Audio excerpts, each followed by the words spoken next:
Hello guys, what's up, good afternoon. तो आज मैं लाया हूँ आपके लिए ह्यूमन फैक्टर मॉड्यूल 9 का, तो जो कि हम लोग यासा पढ़ रहे हैं, तो उसी का मैं आज पहला चैप्टर से शुरुआत करने जा रहा हूँ। यासा चैप्टर 1 मॉड्यूल 9 क्या है? तो पहला चैप्टर है जनरल। तो क्या लिखा है कि why are human condition such as fatigue, complacency, stress so is important in aviation maintenance. तो ऐसा क्यों जरूरी कि फटीग यानी जो फट जाती है मतलब फटीग मतलब थकावट, कॉम्प्लेसेंसी मतलब कोई भी काम बहुत अच्छे से आ जाना, उसके बाद फिर कॉम्प्लेसेंसी आ जाती है, घमंड जैसा आ जाता है कि भाई जैसे अगर मेरे से कभी कोई एक्सीडेंट नहीं हुआ जीवन में, तो फिर हम लोग ये मान लेते हैं कि मेरे साथ जीवन में कभी कुछ बुरा हो ही नहीं सकता, तो ये कॉम्प्लेसेंसी आ जाती है ना। एंड स्ट्रेस मतलब वही थकावट, सो इज इम्पोर्टेंट है एविएशन में। तो this condition along with many in the called human factor. तो इसके अलावा भी जो है बहुत सारी फैक्टर्स हैं जो कि हम ह्यूमन फैक्टर में देखेंगे भी। ह्यूमन फैक्टर डायरेक्टली कॉज और contribute to many human accident. तो ये जो ह्यूमन फैक्टर है जो कि डायरेक्टली कॉज करता है एक्सीडेंट या इंसिडेंट को। तो चलिए देख लेते हैं हम लोग। ये एक्चुअली क्वेश्चन है आपका, टिक लगा देता हूं आपका और सॉरी हाईलाइट कर देता हूं। ये आपका क्वेश्चन है, ये देखिए, डायरेक्टली कॉज और कंट्रीब्यूट टू।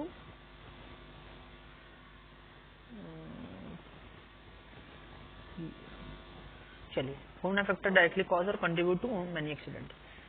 ठीक है। It is usually agreed that at least 80% of maintenance related incident, यानी 80% मेंटेनेंस रिलेटेड इंसिडेंट हुए हैं। तो ये भी आपका जो है क्वेश्चन है, आ चुका है। एटलीस्ट 80%, तो ये हो गया at least 80% of maintenance related incident involve human factor, यानी 80% जो है आपका मेंटेनेंस रिलेटेड जो इंसिडेंट हुए हैं उसमें ह्यूमन फैक्टर इन्वॉल्व है। If they are not prevented, इनको अगर हम नहीं रोकेंगे, नहीं प्रिवेंट करेंगे, and their cause detected, they can cause injuries, wasted time in even accident. तो इंजरीज होगी, वेस्टेड टाइम होगा और एक्सीडेंट भी होगा। ठीक है। Now the need to take human factor into account. क्या जरूरत पड़ी ह्यूमन फैक्टर को आने की? Aviation safety relies heavily on maintenance. तो जो एविएशन की जो सेफ्टी है वो टोटली किस पे डिपेंड कर रहा है? मेंटेनेंस पे। तो ये भी क्वेश्चन आने की संभावना है, आ सकता है। ठीक है। Aviation safety relies heavily on maintenance. When it is not done correctly it contribute to significant proportion of incident. तो ये भी एक क्वेश्चन है कि सिग्निफिकेंट प्रोपोर्शन ऑफ एक्सीडेंट और इंसिडेंट होंगे अगर हम लोगों ने मेंटेनेंस सही नहीं किया। Some examples of maintenance errors में इंक्लूड पार्ट्स इंस्टॉल्ड करेक्टली, अगर आपने कोई पार्ट्स को करेक्टली इंस्टॉल्ड कर दिया है, मिसिंग पार्ट्स, और necessary checks not being perform, और जो नेसेसरी चेक्स करने चाहिए थे वो भी अगर आपने नहीं किए तो उसकी वजह से क्या हो जाएगा? एक्सीडेंट या इंसिडेंट हो जाएगा और लाखों लोगों की चली जाएगी जान। In comparison to many other threats to aviation safety, the mistakes of an aviation maintenance technician. तो मैनी अदर थ्रेट्स यानी और भी मतलब घटनाएं हो सकती हैं एविएशन से। The mistake of the aviation maintenance technician can be more difficult to detect, यानी जो हम लोग गलती करते हैं एविएशन मेंटेनेंस वाली, उसको पकड़ पाना बहुत मुश्किल होता है, क्योंकि दो तरीके की फेल्योर पढ़ोगे आप, लेटेंट फेल्योर, एक्टिव फेल्योर। तो एक छुपी वाली गलती होती है कि नहीं, वो आगे मैं बताऊंगा इसी में। Often times these mistakes are present but are not visible. तो क्या क्या होती है? मिस्टेक्स ऐसी होती हैं कि आपने कुछ, मान लीजिए कोई वॉशर लगाना भूल गए नट में, तो वो मतलब आपको जो है कभी कभार विजिबल नहीं हो पा रही, बहुत ही है, तो बाद में पता चलेगा, है ना। या कभी कोई आप कोई बटन डाउन करना भूल गए, तो ये सब क्या है? मिस्टेक्स प्रेजेंट होती है बट विजिबल नहीं होते। Have the potential to remain latent. तो देखिए क्या लिखा है? लेटेंट मतलब छुपी होती है। Affecting the safe operation of aircraft for longer period of time. तो मान लो कुछ आपने करना भूल गए और कोई भी काम आपने गलती से कर दिया और उसका लेटेंट फेलियर मतलब आपका उसका रिजल्ट तुरंत नहीं आएगा। जैसे पायलट अगर कुछ गड़बड़ कर दे तो उसका रिजल्ट तुरंत आएगा, भाई एक्सीडेंट हो सकता है, क्रैश हो सकता है, इंसिडेंट हो सकता है। लेकिन अगर मेंटेनेंस इंजीनियर कर दे तो उसमें ये होता है कि आपका जो है लेटेंट फेलियर यानी कोई ऐसी छुपी चीजें हो सकती है जो अभी नहीं हो सकता, महीने भर बाद कुछ उसका हो, है ना। द AMTs आर confronted with a set of human factor unique with aviation. Oftentimes AMTs are working in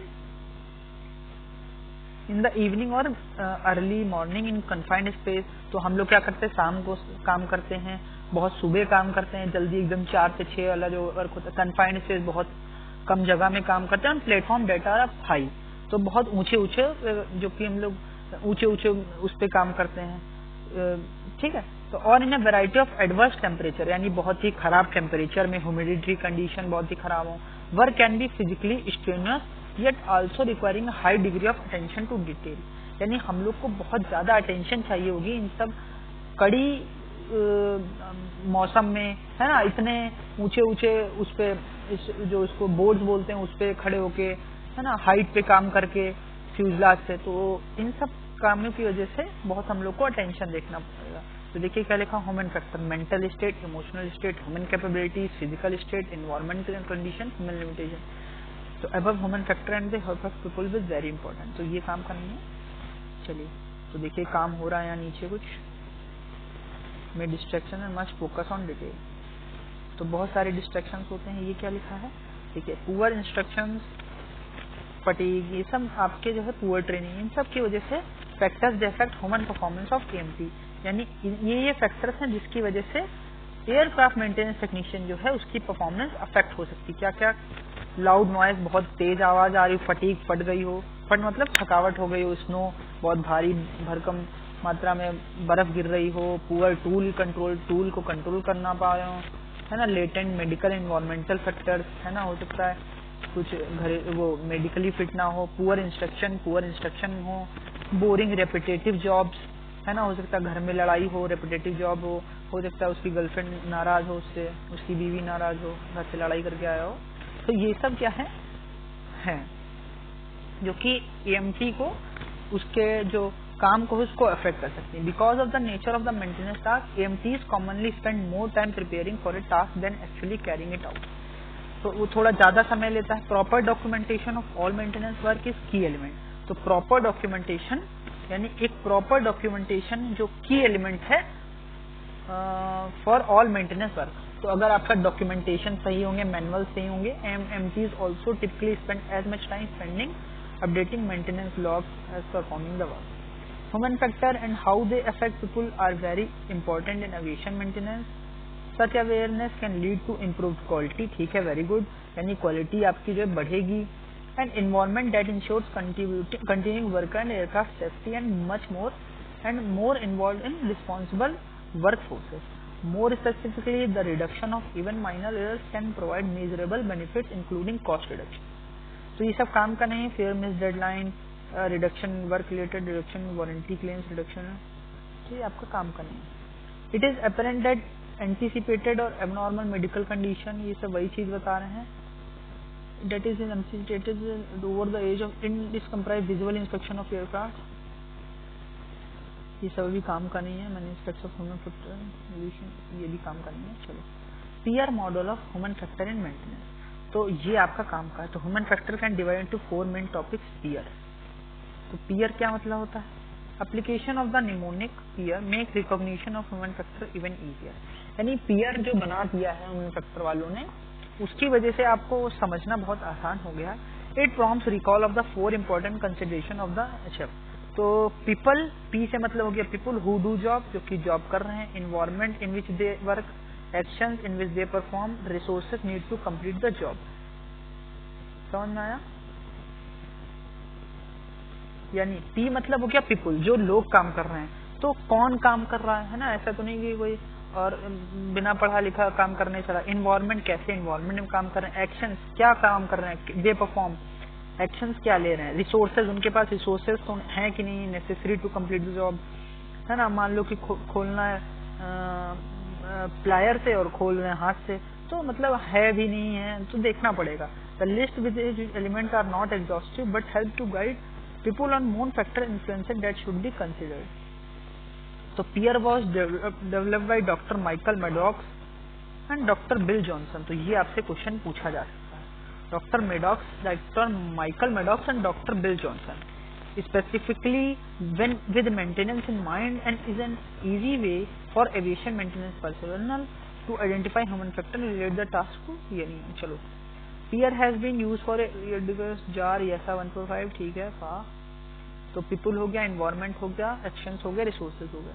P for people, the humans in the system, जो हम लोग आदमी लोग हैं, आदमी औरत जितने भी होते हैं वो सब पीपुल्स हो गए।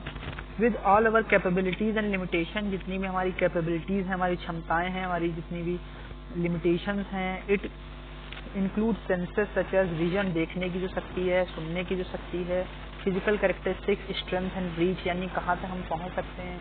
हर इंसान की अलग अलग कैपेबिलिटी एंड लिमिटेशंस होती हैं, सच एज मेमोरी, किसी को याद नहीं रहता है, किसी की कम्युनिकेशन स्टाइल बहुत अच्छी होती है, किसी की डिसीजन मेकिंग बहुत अच्छी होती है, किसी का सुपरविजन बहुत अच्छा होता है, और टीम वर्क स्किल्स भी बहुत लोगों की अच्छी होती है। कोई लीडरशिप होता है। People relates to the suitability, physical, cognitive and social of the selected person for a particular task. Suitability not only covers technical training but also human factor considerations such as fatigue, stress, motivation. तो वो उसके उस पर भी depend करेगा, fatigue, stress and motivation. It guides the review of the competency, supervision, ability, है ना, briefing needs, leadership skills and requirements of the.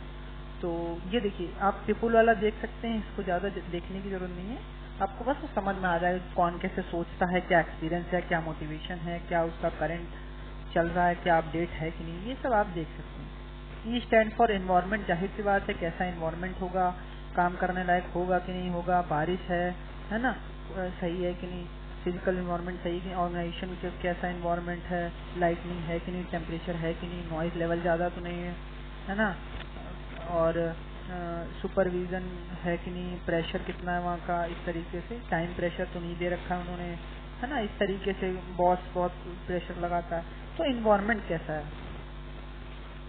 तो देखिए, ऑर्गेनाइजेशन के इन्वायरमेंट में physically environment, organization physical environment मतलब जो फिजिकली अफेक्ट कर रहे हैं, वेदर, लोकेशन, वर्क स्पेस, तो ये आप इसको पढ़ लीजिएगा। ऑर्गेनाइजेशन इन्वायरमेंट में मैनेजमेंट स्टाइल, ऑर्गेनाइजेशन कल्चर कैसा, जस्ट कल्चर है वहाँ का, स्टाफिंग लेवल कितने, क्या कितने स्टाफ हैं, कमी तो नहीं है। एक्शंस भाई क्या क्या एक्शंस आप ले रहे हो, specific area might increase the risk of ambiguous information. तो एक्शंस में देख सकते हैं आप, ये गेटिंग इन्फॉर्मेशन है कि नहीं, प्रिपरेशन है कि नहीं, ब्रीफिंग, डीब्रीफिंग, तो ये सब आप देख सकते हो, ज़्यादा आपको काम करनी है।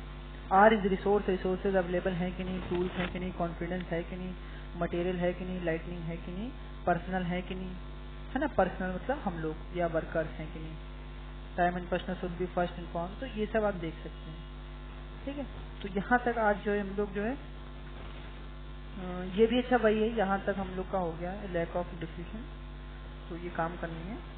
चलो फिर मैं आगे पढ़ूंगा अब जो है कल से, तो अभी तक हम लोग यहीं तक रखते हैं, फिर मिलेंगे नेक्स्ट वीडियो में। Okay, bye bye.